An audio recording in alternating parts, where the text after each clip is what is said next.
আপনার কি খুব ক্লান্ত লাগে? শরীর দুর্বল মনে হয়? হাঁটা চলার সময় নিঃশ্বাস নিতে কষ্ট হয়? বুক ধড়ফড় করে? হাত পা ঠান্ডা হয়ে থাকে? এগুলো আয়রনের অভাবে রক্তশূন্যতার কারণে হয়ে থাকে। অনেকেই এই সমস্যায় ভোগেন কিন্তু বুঝতে পারেন না। আমাদের মেয়েদের ক্ষেত্রে এটি খুবই কমন, কারণ প্রতি মাসে পিরিয়ডের সাথে শরীর থেকে আয়রন বের হয়ে যায়।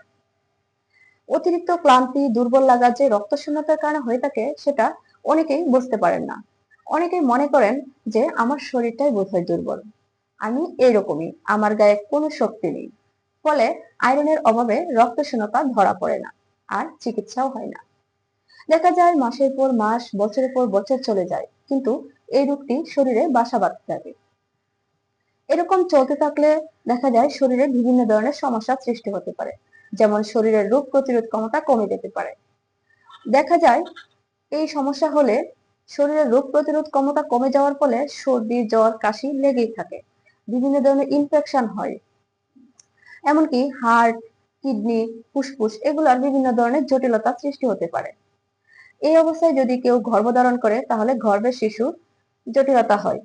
অনেক সময় দেখা যায় অনেক বেশি চুল পড়তে থাকে। দর্শক, আজকে আমরা জানবো আয়রনের অভাবজনিত লক্ষণগুলো কি কি, আর এই রোগ থেকে মুক্তির উপায়। আর সবশেষে জানবো আয়রন সমৃদ্ধ কিছু খাবারের নাম। ভিডিওটি শেষ পর্যন্ত দেখতে থাকুন, আশা করছি আপনাদের কাছে ভালো লাগবে। আয়রনের অভাবজনিত লক্ষণগুলো হলো ক্লান্তি, দুর্বল লাগা, হাঁটা চলার সময় নিঃশ্বাস নিতে কষ্ট হওয়া, বুক ধড়ফড় করা, হাত পা ঠান্ডা হয়ে থাকা, মাথা ব্যথা, চোখ মুখ একটু ফ্যাকাশে হওয়া, কোনো কাজে মনোযোগ দিতে না পারা, এগুলো কমন লক্ষণ। এছাড়া দেখা যায় কারো কারো ক্ষেত্রে পা শিরশির করে বা পা কামড়ায়, বিশেষত সন্ধ্যায় বা রাতে পা কামড়াতে থাকে।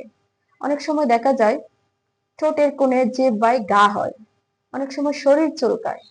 এরকম সমস্যা দেখা দিলে চিকিৎসকের কাছে গিয়ে শুধুমাত্র একটি রক্ত পরীক্ষার মাধ্যমে আপনি জানতে পারবেন আয়রনের অভাবে রক্তশূন্যতা হয়েছে কিনা। রোগটি ধরা পড়লে চিকিৎসক আয়রন ট্যাবলেট খেতে দেন। টানা কয়েক মাস এই ট্যাবলেটটা খেতে হয়।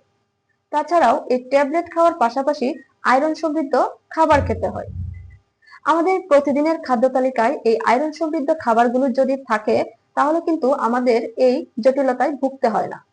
দর্শক, এখন জানবো আয়রন সমৃদ্ধ কি কি খাবার রয়েছে। মাছ, মাংস, ডিম, কলিজা, এগুলো আয়রন সমৃদ্ধ খাবার। এগুলোতে কিন্তু প্রোটিনও রয়েছে। ছোলাও আয়রনের ভালো উৎস। ডালের মধ্যেও আয়রন পাওয়া যায়, প্রোটিন পাওয়া যায়। ডালের মধ্যে যেমন মসুর ডাল, মুগ ডাল, মাসকলাইয়ের ডাল। শাকের মধ্যে যেমন লাল শাক, পালং শাক, পুঁই শাক, কচু শাক, কলমি শাক।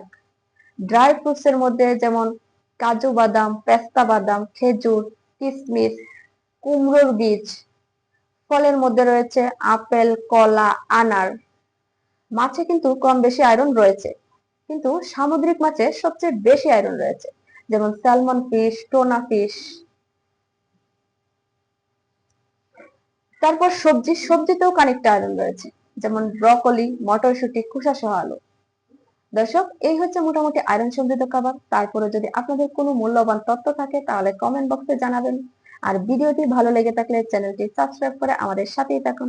দেখা হচ্ছে পরের ভিডিওতে কোনো গুরুত্বপূর্ণ টপিক নিয়ে। সেই পর্যন্ত সবাই ভালো থাকুন, সুস্থ থাকুন। ধন্যবাদ।